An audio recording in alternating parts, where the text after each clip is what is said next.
السلام عليكم. في حديث يا جماعة كده عن النبي صلى الله عليه وسلم، بقاله يومين شاغلني، والحديث دوت كل ما أقرأه وبفكر فيه بقول قد إيه فعلا الدنيا دي حقيرة وما تسواش عند الله فعلا غير جناح بعوضة. اسمع بقى الحديث.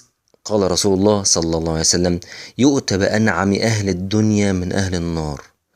ربنا هيجيب أكتر واحد كان منعم في الدنيا ديت اللي هو من أهل النار، فيصبغ في النار صبغة، يعني ربنا كده هيغمسه في إيه؟ غمسة في النار. ثم يقال له، ربنا هيقول له بقى: يا ابن آدم، هل رأيت خيرا قط؟ هل مر بك نعيم قط؟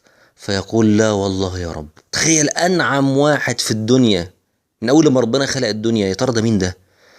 هيصبغ بس في النار صبغة كده يتغمس فيها ويطلع. ف... فربنا يقول له: انت شفت خير؟ انت شفت نعيم مر بيك؟ يقول له: لا والله يا رب. اسمع بقى تكملة الحديث. ويؤتى بأشد الناس بؤسا في الدنيا من أهل الجنة، فيصبغ صبغة في الجنة. أكتر واحد كان مبتلى في الدنيا ديت من أول ما ربنا خلق الدنيا، فربنا يجيبه فيغمس كده غمسة في الجنة. ربنا كده يدخله الجنة ويطلع منها على طول، فيسأله فيقول له: يا ابن آدم، هل رأيت بؤسا قط؟ هل مر بك من شدة قط؟ فيقول: لا والله يا رب. تخيل اكتر واحد كان مبتلى في الدنيا دي هيبقى يخش بس الجنه كده غمسه ويطلع منها تاني. فربنا يساله يقول له: انت مر بك بلاء ولا مر بك شده في الدنيا؟ يقول: لا والله يا رب، كل ده بس عشان غمسه في الجنه.